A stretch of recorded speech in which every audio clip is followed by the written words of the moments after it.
जिसने धर्म के लिए धैर्य दिखाया, आज पुनः धैर्य दिखाने का समय आया है। राहुल गांधी तक मेरी आवाज पहुंचे तो कान खोलकर सुन लो। मैदान तुम चुनो, कार्यकर्ता हम देंगे। आओ तुम्हारे 10 साल और मोदी के 10 साल के बीच में इतनी गारंटी देती हूं कि युवा मोर्चा का एक भी साधारण कार्यकर्ता जाकर राहुल गांधी के सामने बोलने लगे तो राहुल गांधी में इतना दम नहीं कि युवा मोर्चा के किसी कार्यकर्ता के सामने टिक जाएगा। 26/11 का आतंक हम सबने अपनी आंखों से देखा। हम सबको याद है, पाकिस्तान से आतंकवादी आए, मुंबई की सड़कों को लहूलुहान कर दिया और दिल्ली में बैठी सोनिया मैडम की सरकार चुपचाप तमाशा देखती रही। उस शाम जब मुंबई लहूलुहान हो रही थी, तब मीडिया के माध्यम से पता चला कि कांग्रेस के युवराज किसी जश्न में शामिल थे। जब वो सत्ता में थे तो उनका घमंड ऐसा कि उन्होंने भगवान राम का कोई अस्तित्व नहीं ऐसा एफिडेविट देश की एक कोर्ट में दे दिया। उनका घमंड देखिए कि जब वो सत्ता में थे तब उन्होंने दस्तावेज दे दिया कि राम सेतु नाम की कोई चीज नहीं। अहंकार आज भी बरकरार है। जब रामलला का भव्य मंदिर निर्मित हो रहा था, जब प्राण प्रतिष्ठा समारोह के लिए उनको भी आमंत्रित किया गया, अहंकार देखिए, उन्होंने आमंत्रण को ठुकरा दिया। देवेंद्र भाई, रस्सी जल गई, बल नहीं गया। इसलिए आज आप सबसे कहती हूं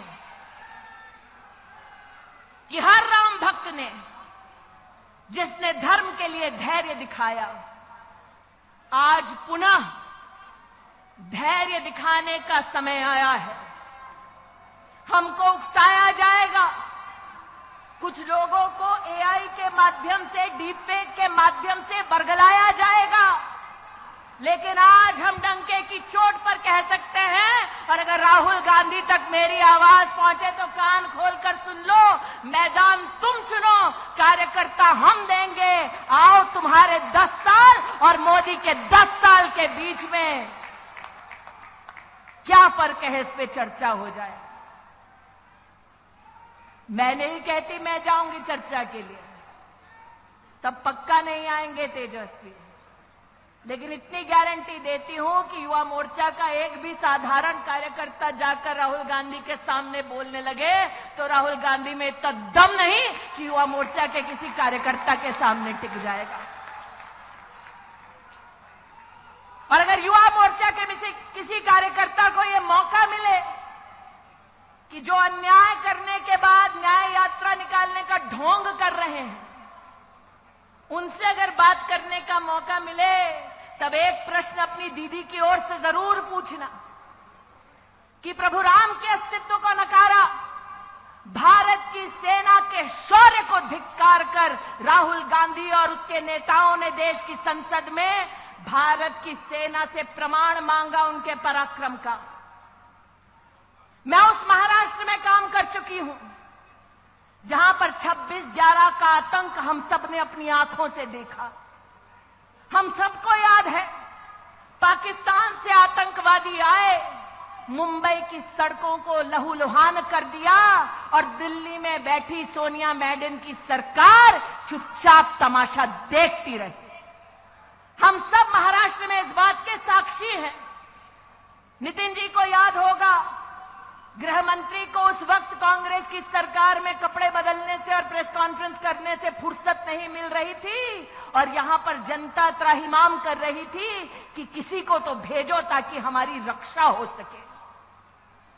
और उस शाम जब मुंबई लहूलुहान हो रही थी, तब मीडिया के माध्यम से पता चला कि कांग्रेस के युवराज किसी जश्न में शामिल थे।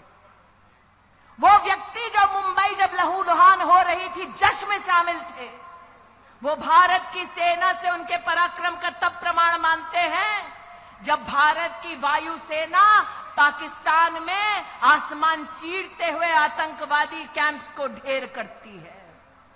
आज चाहती हूं उनसे पूछा जाए कि क्या यह संभव था जब कांग्रेस की सत्ता थी कि विंग कमांडर अभिनंदन को भारत की सरहद पर पाकिस्तान हाथ जोड़ते हुए वापस छोड़कर जाए? और ये 56 इंच की छाती वाला है जिसने 56 घंटे में विंग कमांडर अभिनंदन को भेजा।